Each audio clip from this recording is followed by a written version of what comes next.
Hi, it's Ellis. The last time we got together, I promised to talk about the background of my new book, Timeless Tulips, Dark Diamonds, and take you back to the time when tulips were all the rage. And to do that, I need to go back in time to the Dutch Golden Age, the 17th century, and talk about this tulip, Semper Augustus.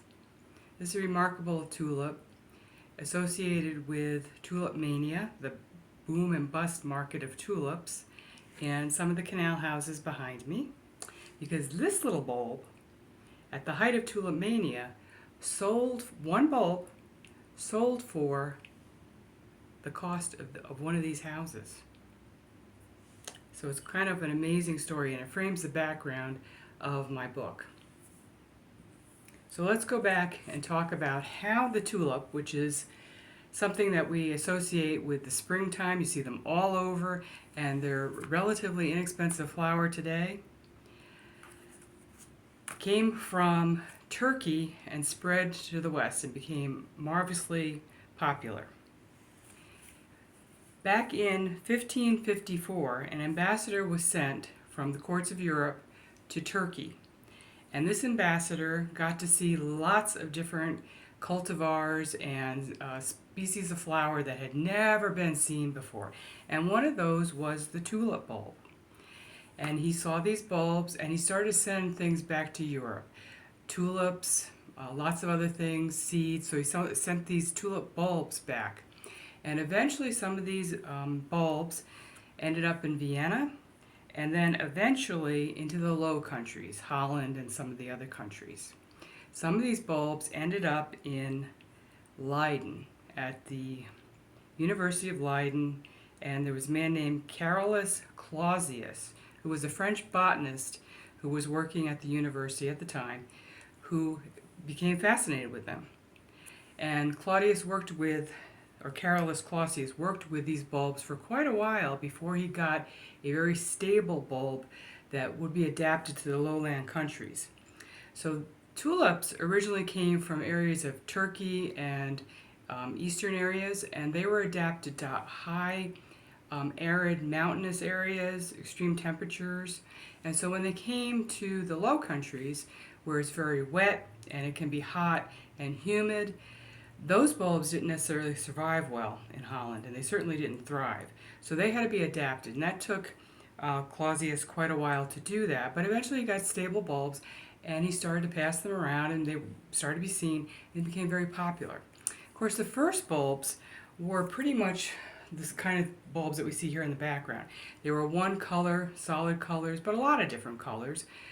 And they became popular, and people wanted them. And eventually, they became very popular. Eventually, this kind of a bulb started to make its way onto the scene, and this was highly coveted.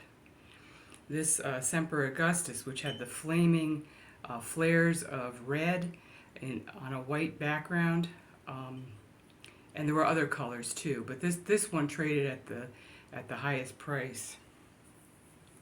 They became very coveted. You have to realize that at this time period, Holland had become newly free, right? And it was a merchant nation, and there was a lot of wealth that was floating around, and the merchant classes were starting to buy luxury items. And tulips became a luxury item that they traded freely, and everybody got involved in this trade.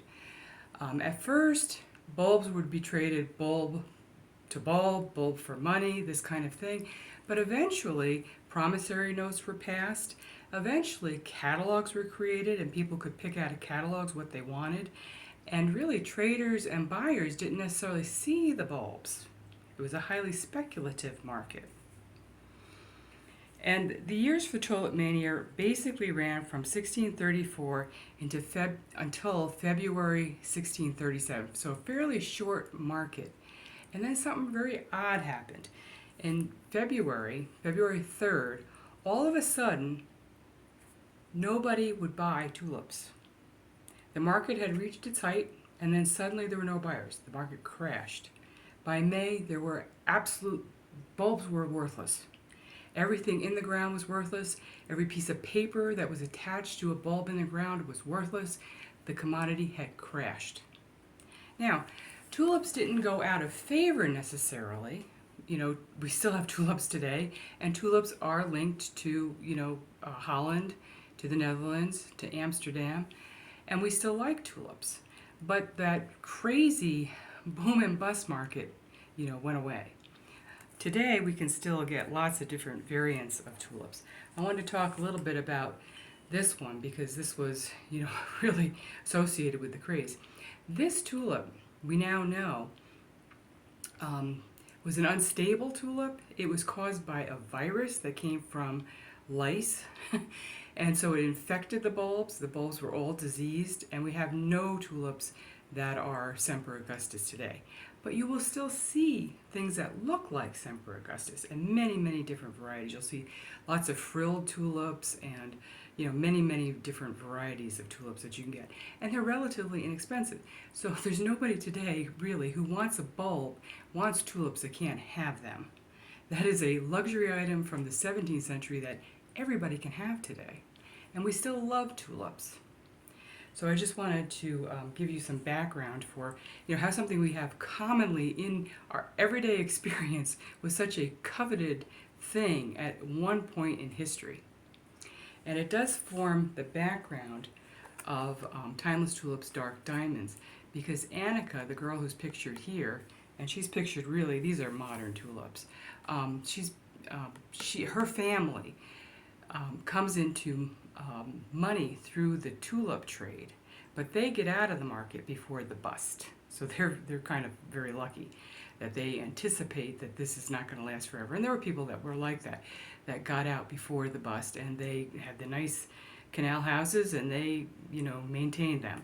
But there were people that were devastated in this market, and it was a learning lesson for, the Dutch at that time, that, about these speculative markets and how to really, grow money and grow wealth. So thanks for being here. I appreciate it. See you next time.